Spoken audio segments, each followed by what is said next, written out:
I never thought one moment could strip me of every ounce of dignity I thought I had, but that night did exactly that. My name is Aaron. I'm 36 years old, married for 6 years, together for almost 10.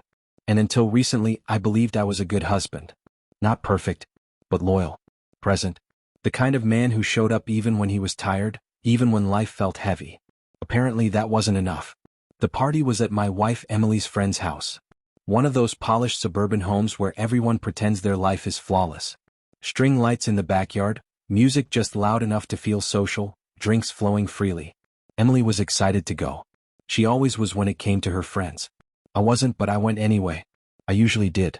Emily looked incredible that night. She always did when we were around other people. Confident. Radiant. Like she was performing a version of herself I rarely saw at home anymore. I noticed it, but I didn't say anything. I told myself I was imagining things. That marriages go through phases. That this was normal. As the night went on, I felt more like an accessory than a husband. She laughed loudly at other people's jokes, leaned in close when they spoke, barely looked my way. Every time I tried to join a conversation, it felt like I was interrupting something. So I drifted. Grabbed another drink. Told myself not to be insecure. At one point, she disappeared inside with her friends. I followed a few minutes later looking for her. I found her in the kitchen, laughing with 2 of her girlfriends. The music from outside was muffled. The moment felt quieter. More intimate. I don't know what came over me. Maybe it was the alcohol. Maybe it was the way she'd been distant all night. Maybe I just wanted to feel like her husband again. I stepped closer and tried to kiss her. Not aggressively. Not forcefully. Just a simple kiss. Something familiar. Something grounding. She pulled away immediately. Not just pulled away. She stepped back like I'd done something embarrassing. Her smile vanished, replaced by something cold. Then she laughed. Loud enough for her friends to hear. "You, Aaron," she said. "Not here." God, that's so embarrassing. The room went silent for half a second. Just long enough for it to register. Her friends looked at me. One of them smirked. Another glanced away awkwardly. My face burned. I felt stupid standing there, frozen, unsure what to do with my hands, my body, my existence.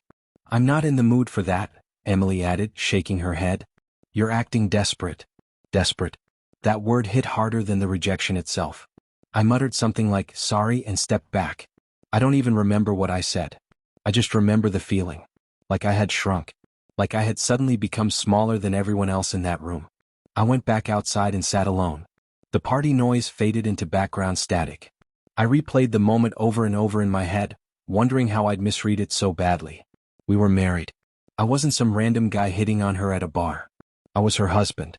When Emily finally came outside, she acted like nothing happened.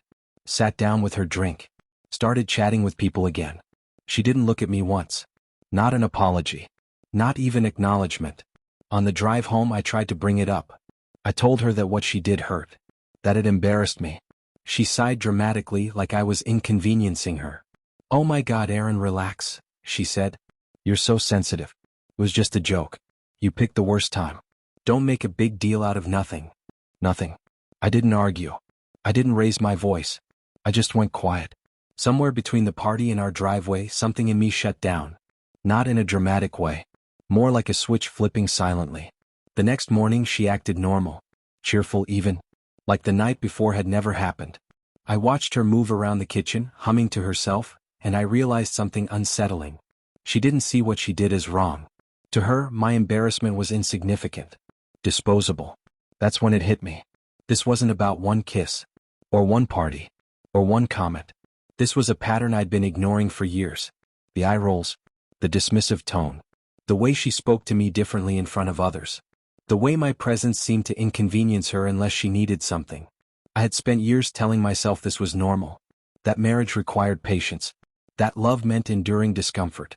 But sitting there at that table, watching her scroll on her phone like I didn't exist, I finally understood something I should have seen a long time ago. Respect doesn't disappear overnight. It erodes slowly until one day you realize it's gone.